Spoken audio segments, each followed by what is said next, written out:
Melawan Raja Iblis aku mati berkorban demi rekan-rekanku. Setelah 300 tahun kemudian aku bereinkarnasi menjadi keturunan sang pahlawan. Aku kini bertekad menguak kebenaran yang sejati dari dunia.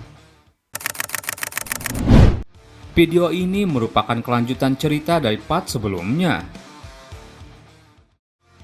Di cerita sebelumnya, Egin Lionheart berhasil menciptakan sihir dengan memodifikasi metode White Flame. Setelah itu, Egin hendak direkomendasikan agar mendapatkan akses ke perpustakaan Akrion. Kemudian, Egin bertemu dengan Garchis dan pergi ke pelelangan di Bolero Alley. Setelah mendapatkan pecahan Moonlight Blade, Egin mendapatkan kabar dari pemandunya, Tuan Egin Iode telah tiba. Egin langsung meninggalkan Garchis sendiri. Akan kupinjamkan kartuku supaya kau bisa membeli buah jakar giant itu. Egin kemudian mengikuti instruksi dari pemandunya. Jika Anda menuju ke bagian utara gang ini, maka Anda akan menemukan toko yang bernama Rafflesia. Pergilah ke sana. Egin lalu menemukan toko tersebut. Terlihat dua demon penjaga. Apa Anda seorang pengunjung? Egin dalam hatinya bilang, "Demons, ini hari pertama aku melihat mereka setelah reinkarnasiku. Kalau di kehidupanku sebelumnya, mereka pasti sudah langsung aku habisi." Salah satu demon bilang, tiket masuknya seharga 2 juta sel. Biaya tambahan akan dikenakan tergantung durasi dan tipe mimpi. Egin langsung mengeluarkan uang 2 juta sel. Sesampainya di dalam, Egin heran karena banyak manusia sedang pesta dengan para pelayan sukubus. Egin mulai mencari Iode. Kenapa aku tidak melihatnya ada di sini? Egin bertanya pada pelayan sukubus, di mana tempat untuk memulai sesi mimpi. Sukubus itu langsung menggoda. Jadi Anda tidak sabar, ini kali pertama kau ke toko ini bukan? Kamar mimpi ada di lantai bawah, tapi usahakan untuk minum beberapa gelas dulu. Egin menjawab, aku tidak perlu minum, aku akan pergi ke bawah sekarang. Sukubus lalu mengajak Egin ke ruang bawah tanah. Egin bilang, sungguh seram, ini pertama kalinya aku ke sini. Sukubus menjawab, tenang saja, aku hanya akan mengambil sedikit esensi kehidupanmu. Paling kamu hanya akan merasa sedikit capek besok. Egin terus melihat-lihat area di sekitar. Jadi tata letak koridornya seperti ini. Aku sudah siap. Egin kemudian memberi Sukubus uang. Aku akan tidur di rumah saja, jadi aku hanya akan membayar minuman tadi. Tidak perlu kembalian dan di mana pintu keluarnya. Sukubus itu heran. Apa kau yakin? Kalau begitu aku akan menuntunmu. Ada koridor yang akan bawamu ke pintu restoran. Egin kemudian keluar dari ruang bawah tanah dan pintu itu juga sebagai pintu masuk ke sebuah restoran. Apa Anda sudah bermimpi indah? Egin bilang, berikan aku makanan terbaik kalian, tambahkan sedikit daging juga. Egin sambil makan terus mencari Iode. Hingga kemudian Iode terlihat keluar dari area mimpi. Terlihat Iode kewalahan berjalan sampai dibopong dua demon. Egin kesal melihat itu. Kau adalah putra tertua dari keluarga Lionheart. Kau tidak hanya dihisap oleh Sukubus, tapi kau juga perlu bantuan demon untuk berjalan. Mereka kemudian pergi meninggalkan restoran. Egin langsung membuntutinya sampai keluar. Mereka masuk ke gang kecil dan juga masuk ke sebuah ruangan. Egin yang hendak mengikutinya dihadang beberapa bandit. Bocah, ini bukan tempat bermain. Egin menantang, kalau begitu tempat apa ini? Bandit itu langsung mencekik Egin. Tidak usah banyak tanya, kau pikir aku tidak bisa menghajarmu? Egin dengan tenang menggerakkan tangannya dan langsung memberi pukulan telak yang membuat bandit itu langsung jatuh. Dua orang langsung menyerang bersamaan dengan senjata. Tapi dengan pergerakan cepatnya, Egin bisa melumpuhkan mereka. Egin berkata, cobalah untuk bicara jujur, tempat apa ini? Kalian sudah pingsan. Kalau begitu aku akan melihat langsung situasinya. Eugene langsung mendobrak pintu. Di sana ia merasakan aroma penenang. Iode, sialan, kau sudah kelewatan untuk sekedar pergantian suasana. Demon, Beastman, dan manusia berbaur di sana. Kenapa dia bisa masuk ke sini? Seharusnya ada penjaga di luar. Eugene tersenyum. Seorang Beastman, Demon, dan manusia berkumpul di satu tempat. Tidak kusangka perdamaian dunia akan dicapai dengan hal seperti ini. Ketiganya langsung menyerang. Eugene menembakkan sihir yang bisa melumpuhkan mereka. Di mana Iode? Sudahlah, kau tidak perlu memberitahuku karena aku bisa mencarinya sendiri. Eugene mencabut pedang Winit dan langsung menghancurkan atap ruangan dan mencari dengan angin dari Winit. Eugene menyadari sesuatu, tidak ada di lantai 1 maupun lantai 2, berarti lantai 3. Eugene memberi tembakan, menghancurkan atap lantai dan langsung terbang ke lantai 3. Di depan sebuah pintu, Eugene merasakan aura yang berbeda. Hanya ada satu ruangan di lantai 3 ini, itu pasti tempat Iode sekarang. Eugene kemudian melemparkan pecahan Moonlight Blade. Sebuah serangan langsung terserap ke dalam pecahan tersebut. Eugene terkesima, pedang ini memang luar biasa. Memang bentuknya sekarang hanyalah sebuah fragmen, tapi dia tetap menolak untuk menyerap mana apapun. Yang barusan adalah sihir ilmu hitam. Tak lama seorang penyihir keluar. Mantra tadi harusnya mampu membunuhnya, tapi dia mampu mengatasinya. Sebenarnya benda apa itu? Eugene kesal dan teringat perkataan Gilade. Dia selalu memperingatkan kita, tetapi putra kandungnya sendiri, keturunan dari Vermont, bermain-main dengan ilmu hitam. Eugene bilang, aku tidak akan menghajarmu kalau kau pergi sekarang, jadi cepatlah pergi dari hadapanku. Eugene mengeluarkan aura 3 bintang White Flame. Penyihir itu heran, api putih yang membentuk surai singa, jangan-jangan. 2 demon yang mengantar Iode kemudian keluar. Eugene tersenyum, kalian adalah demon yang membawa Iode ke sini. Demon itu langsung mengeluarkan kuku tajam. Eugene mengambil ancang-ancang, majulah kalian.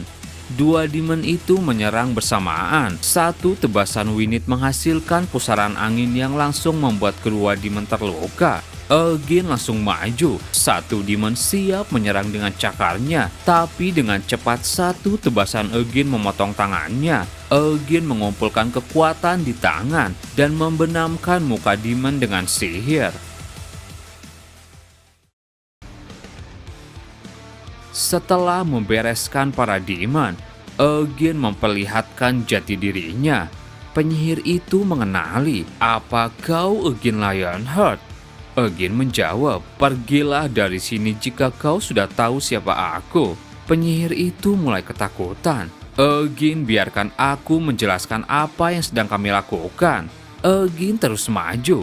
Penyihir itu tambah panik. Dia tidak mau berhenti. Kalau begitu matilah. Ia menyerang dengan tongkat sihir. Eugene bisa menangkis serangan itu dengan pedangnya.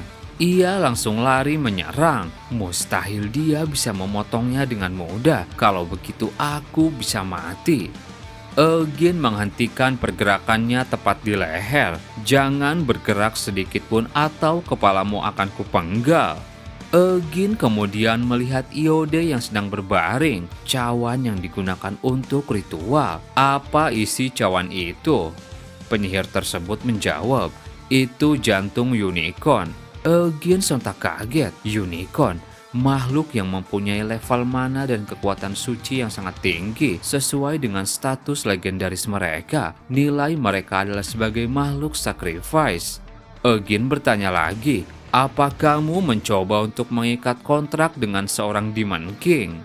Penyihir itu bilang, tidak. Mana mungkin orang serendah diriku mengikat kontrak dengan Demon King. Aku mencoba untuk mengontrak Baron Ulfer of Helmut. Dia adalah inkubus bawahan Dux Noir Zevela.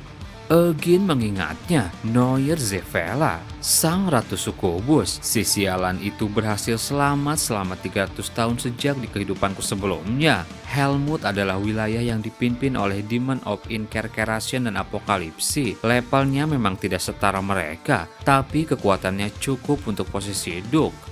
Egin bertanya lagi, jadi Iode mencoba untuk mengikat kontrak dengan inkubus biasa bawahan dari Noir Zevela. Penyihir itu menjawab, benar. Egin tambah kesal. Dia sampai menyiapkan jantung unicorn sebagai persembahan lalu membius dirinya sendiri. Apa itu benar? Penyihir itu langsung bersujud. Itu adalah keinginan Iode sendiri. Dia memberi uang untuk membeli jantung-jantung itu. Aku tidak bisa menolak permintaannya. Maksudku tidak bisa menolak perintahnya. Egin berkata, tentu saja kau tidak bisa. Aku bisa mengira betapa bahagianya dirimu saat itu. Penerus pertama keluarga Lionheart mau membayarmu untuk mengikat kontrak dengan tuanmu. Jika berhasil, kau akan mendapatkan kekuatan berlimpah dari Ulper brengsek itu. Dan bahkan mungkin di Noir nanti akan memutuskan untuk mengikat kontrak denganmu. Kau melakukan ini demi keuntungan pribadi, jadi tutup mulut sialanmu kalau kau masih sayang nyawamu. Egin kemudian mendekati Iode yang masih belum sadar. Egin kesal melihat liur Iode yang keluar. Egin langsung menamparnya. Bangun kampret. Iode langsung sadar. Egin, kenapa kau ada di sini? Egin kesal. Kesadaranmu sudah kembali, kakak. Aku kesini karena mengikutimu. Kau tahu aku sudah mencoba untuk memahamimu. Apa yang sedang kau lakukan? Aku paham kalau kehidupanmu sangatlah suram. Sampai-sampai kau mau bermain-main dengan sukubus. Egin memegang kepala Iode, tapi memakai sihir ilmu hitam sudah kelewatan. Egin marah, pewaris tertua dari keluarga Lionheart dan yang akan menjadi kepala keluarga selanjutnya berani mengikat kontrak dengan seorang demon, dengan seorang inkubus biasa. Iode menjawab, aku tidak punya pilihan lain. Egin langsung membenturkan kepalanya. Apa maksudmu? Apa kau sudah gila? Egin tambah marah. Apa kau tahu apa yang terjadi kalau kau mengontrak seorang demon dan belajar ilmu hitam? Mereka benar-benar mengendalikan jiwamu. Jika mereka menyuruhmu bunuh diri, maka kau harus menuruti perintah mereka. Kau kira masalahnya akan berakhir di situ? Pertama-tama kalau kau menjadi penyihir ilmu hitam, martabat keluarga kita akan jatuh. Tidak hanya itu, bagaimana kalau demon itu menyuruhmu untuk membunuh orang tua beserta saudara-saudaramu, kemudian menyuruhmu untuk membawakan harta Lionheart kepada mereka? Iode ketakutan. Mereka bilang perintahnya tidak akan semutlak itu. Mereka berjanji tidak akan memberikan perintah sekeji itu. Egin langsung menyela. Janji dari seorang inkubus. Demon adalah kaum yang tidak pernah menepati janji mereka. Kau memang tidak perlu menuruti perintah mereka. Tapi apa iya kau bisa melakukannya? Kau hanya seseorang yang tidak bisa merawat dirinya sendiri dan lebih memilih hanyut dalam mimpi. Iode di sana menangis melepaskan semua bebannya. Memangnya kau tahu apa tentang diriku? Egin tersenyum. Punya cerita yang ingin kau sampaikan? Ceritakan saja, kakak. Iode sambil gemetaran mulai bercerita. Kau tidak akan bisa mengerti. Kau adalah pusat perhatian semua orang selama 4 tahun ini. Kau dianggap sebagai anak keluarga utama dan mendapatkan banyak keuntungan dari keluarga langsung. Egin menyela. Jika orang lain mendengarkanmu, bisa-bisanya mereka mengira kalau kau itu diskriminasi. Kau mendapatkan dukungan yang sama denganku. Kau juga punya metode White Flame. Dan kau mendapatkan kesempatan untuk menjadi murid Red Tower. Apa kau mengerti kehebatanku bukanlah karena kepala keluarga menyukaiku. Talentaku lebih bagus dari yang lain sejak lahir. Iode menjawab, aku tidak bisa melakukan apa-apa kalau soal talenta. Egin menyela lagi, aku bekerja semaksimal mungkin supaya aku bisa mencapai potensi tertinggiku. Bahkan Cian dan Ciel sedang berusaha keras di rumah, sedangkan kau malah bermain-main di Arot. Apa kau benar-benar mengira kalau kau bisa menjadi kepala keluarga selanjutnya jika kau mempelajari sihir ilmu hitam? Iode sejenak terdiam. Aku tidak ingin menjadi kepala keluarga Lionheart selanjutnya. Ia menangis sejadi-jadinya. Aku akan menjadi penyihir ilmu hitam lalu pergi ke Helmut. Di sana, di wilayah yang bebas itu, aku bisa membuktikan diri. Egin lalu memberi pukulan. Iode yang terpental kesakitan. Ia terus menangis. Egin tambah kesal. Apa katamu, seorang Lionheart keturunan Vermont the Great ingin dipuji oleh para demon di Helmut? Apa kau lebih ingin membuktikan dirimu kepada para demon dibandingkan keluargamu sendiri? Apa kau berpikir bahwa mereka akan mengagumimu? Kurasa kau salah paham tentang sesuatu. Selain fakta bahwa dirimu adalah pewaris tertua keluarga Lionheart, dirimu sama sekali tidak ada harganya. Iode semakin terpukul, ia tambah gemetaran.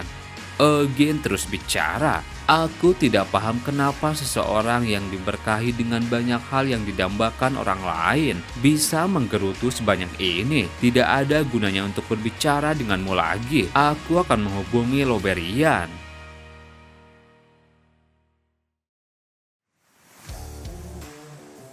Sesampainya para penyihir Red Tower datang, penyihir hitam langsung diringkus. Loberian terlihat kecewa melihat Iode. Iode bilang, Red Tower Master Anu, saya tidak melakukannya. Saya tidak menjadi seorang penyihir ilmu hitam.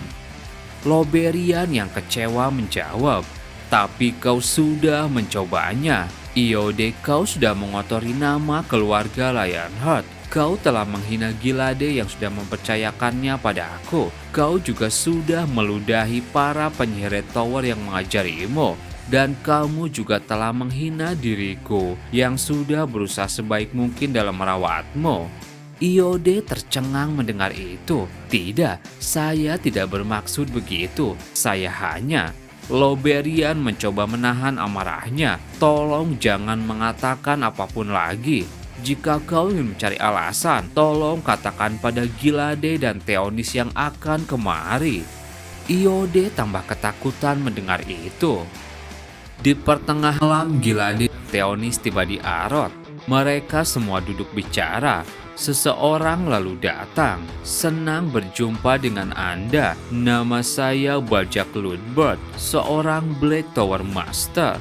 Egin dalam hatinya bilang, orang yang sudah menjadi Black Tower selama beberapa puluh tahun dan merupakan salah satu dari 3 penyihir ilmu hitam legendaris yang mengikat kontrak dengan Demon of Incarceration. Theonis bilang, kamu berani duduk di situ. Loberian mencoba menenangkan. Mohon tenang, Master Black Tower tidak terkait dengan insiden ini. Theonis marah. Bukankah kamu bilang tadi dia mencoba mengenalkan ilmu sihir hitam pada Iode? Tapi barusan kau mengatakan kalau Black Tower tidak ada hubungannya. Bajak lalu berkata, Black Tower tidak mengendalikan seluruh penyihir ilmu hitam di Arot. Penyihir ilmu hitam yang bertanggung jawab di insiden mengenaskan ini bernama Gavin. Dia bukan berasal dari Black Tower. Dia ada di bawah naungan The Mage Guild. Gilade bilang, jika kau tidak terlibat, kenapa kau ada di sini? Bajak menjawab, saya di sini untuk mengambil tanggung jawab. Beberapa abad yang lalu belajar ilmu hitam saja sudah membuat kita dicap sebagai kriminal berat. Tapi setelah Vermont the Great mencapai kesepakatan dengan Demon of Incarceration, masyarakat diperbolehkan belajar ilmu sihir hitam. Masa kini sudah berbeda. Mengenalkan sihir ilmu hitam dan memulai sebuah kontrak sudah tidak dianggap sebagai tindak kriminal lagi. Hanya saya ingin menghormati keinginan keluarga Lionheart. Gilade menatapnya dengan tajam. Penjelasanmu tidak meyakinkan. Kau seakan-akan merendahkan diri sendiri padahal kau tidak perlu melakukannya. Bajak tersenyum. Itu memang benar, tapi karena saya tidak ingin bermusuhan dengan keluarga Lionheart akibat insiden ini, saya di sini untuk mengemban tanggung jawab. Semua yang ada di tempat itu juga sudah dikurung di penjara Arod. Theonis bertanya, lalu tanggung jawab apa yang kau buat? Baljak berkata, aku akan memenggal kepala Baron Ulfar, inkubus yang telah mengontrak Gavin dan yang mencoba mengikat kontrak dengan Tuan Iode. Dan kemudian Baljak menarik api dari lilin, menjadikannya api hitam dan mengeluarkan sesuatu. Baljak berkata, sang Demon King of Incarceration hendak menyampaikan sesuatu. Egin marah tapi mencoba untuk tenang. Demon King sialan itu. Baljak mengatakan perkataan Demon King. Ketika mengetahui keluarga Vermont yang kucintai telah menjadi korban dari kejadian ini, aku memutuskan memenggal kepala Baron Ulfar. Egin tambah marah, mencintai Vermont katanya. Gilade juga marah. Baljak yang melihat itu kemudian menghentikan semuanya. Sekali lagi saya hanya menyampaikan permohonan maaf. Tolong ketahui bahwa Black Tower dan Demon King of Incarceration berusaha sebaik mungkin meredakan ketidakpuasan keluarga Lionheart. Saya akan pergi dan menantikan pertemuan selanjutnya. Sebelum pergi, Baljak tersenyum ke arah Egin. Gilade bilang, Egin maafkan, tapi bisakah kau keluar dari ruangan ini? Egin kemudian keluar. Mereka bicara bertiga. Gilade bilang pada Loberian, sepertinya kami telah merepotkan Anda, Tuan Loberian. Ini semua akibat kelalaianku dan aku akan membawa Iode pulang ke rumah. Theonis tak terima. Bukankah tidak ada alasan untuk membawanya pulang? Lagian Iode belum jatuh ke jurang sihir ilmu hitam. Dia hanya mencicipi sedikit. Dia tidak akan mengulanginya. Gilade menyela, selama 300 tahun sejarah keluarga utama belum pernah menghasilkan penyihir ilmu hitam. Keputusanku sudah bulat, walaupun Iode adalah putraku. Apa yang telah dia perbuat telah mengotori nama keluarga kita. Aku tidak bisa mengizinkannya tinggal di Arod. Theonis tambah marah. Tapi tidak ada tempat untuknya di rumah keluarga utama. Dalam hatinya Theonis bilang, Cian dan Ciel ada di keluarga utama saat Iode ada di Arod. Mereka berdua diakui oleh keluarga utama yang lain. Tidak ada tempat bagi Iode di lingkungan itu. Dia harus tetap di Arod apapun caranya.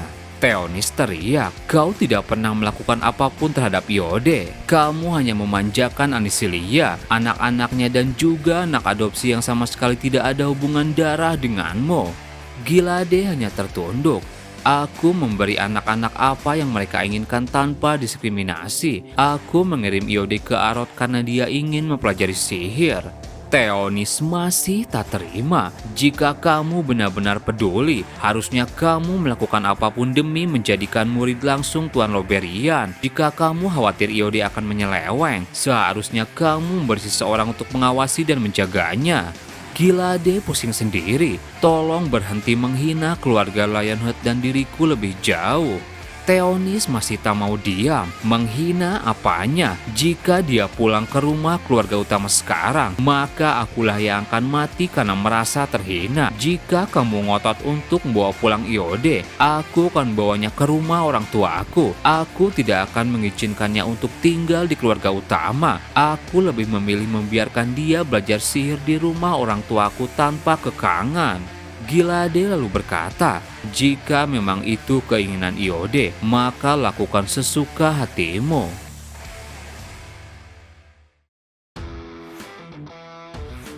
Di luar ruangan, Egin ditunggu oleh Baljak. Egin, Lionheart, bolehkah aku berbicara denganmu sebentar? Aku yakin kita dapat berdiskusi panjang lebar tadi. Egin terlihat kesal. Aku tidak mau berdiskusi panjang lebar denganmu. Baljak hanya tersenyum. Kau sepertinya tidak menyukaiku. Egin berkata, aku membenci semua penyihir ilmu hitam. Baljak heran. Walaupun 300 tahun telah berlalu, sentimen terhadap penyihir ilmu hitam masih kurang baik. Bagiku yang merupakan seorang penyihir ilmu hitam, perlakuan itu kurang adil. Aku tahu ini terdengar aneh, tapi aku belum pernah berbuat jahat. Kamu mungkin benci sihir ilmu hitam, tapi kuharap kau tidak akan membenciku.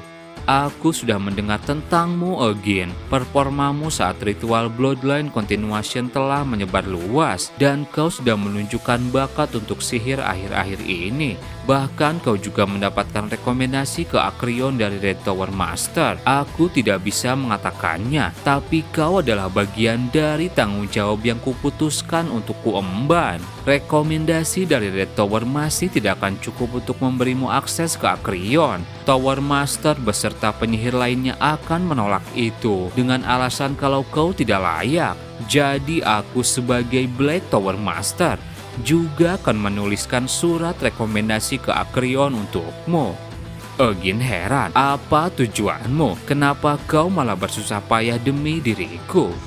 Bajak menjawab, aku tertarik terhadap talentamu, tapi hubunganku dengan Red Tower Master juga tidak kondusif. Aku tidak menaruh rasa benci padanya, tapi Loberian membenciku hanya karena aku adalah seorang penyihir ilmu hitam. Jika aku bisa menuliskan surat rekomendasi untukmu, setidaknya dia tidak akan membenciku lagi, dan juga aku akan menguatkan hubungan dengan keluarga Lionheart. Eugene dengan santai menjawab, kesempatan itu akan kuambil, tapi aku tidak yakin tindakan ini akan mempererat hubungan kita. Bajak tersenyum, tidak memperparah hubungan itu saja sudah cukup untukku. Itu saja yang ingin kubicarakan, maaf telah mengganggu waktumu. Eugene bertanya, apa kau benar-benar tidak terlibat dengan insiden kakakku? Sejenak Bajak berhenti. Aku punya rasa bangga atas fakta bahwa diriku adalah seorang penyihir ilmu hitam. Eksistensi penyihir ilmu hitam yang lemah telah menjadi aib dari ilmu hitam. Bahkan jika dia adalah pewaris tertua keluarga Lionheart, aku tidak akan pernah memberi kesempatan kepada seseorang yang tidak bertalenta. Kurasa pertanyaan itu dapat menjawab pertanyaanmu. Dalam hatinya Eugene berpikir, Iode, dasar bodoh. Beberapa waktu kemudian, Eugene diberikan jantung unicorn.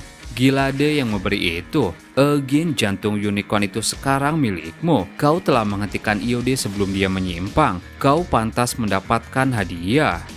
Eugene sejenak berpikir, ada banyak cara untuk memanfaatkan jantung unicorn, tapi mengekstrak mananya secara langsung adalah metode yang paling gampang. Kualitasnya tidak buruk untuk sebuah jantung monster. Benda ini cukup bersih dari gangguan. Eugene kemudian menyerapnya dan langsung merasakan peningkatan mana bintang dalam tubuhnya. Kalau begini terus, aku bisa mencapai 4 bintang dalam metode White Flame sebelum aku menginjak usia 20. Keluarga Lionheart pasti akan terkejut kalau mendengar ini. Dalam 300 tahun sejarah Lionheart, belum pernah ada orang yang mencapai 4 bintang sebelum usia 20. Kepala keluarga dan Gion memiliki 6 bintang. 6 bintang saja sudah cukup untuk menjadikanmu salah satu yang terkuat di benua ini. Jika aku benar-benar ingin menguasainya, maka harus kumulai mengkombinasikan metodeku saat aku mencapai 5 bintang nanti. Akan kulelehkan semua yang Hamel miliki, lalu akan kumasukkan ke metode White Flame milik Vermont. Terima kasih buat teman-teman yang udah nonton video ini sampai habis. Mohon maaf jika ada salah. Admin pamit dan sampai jumpa di video berikutnya.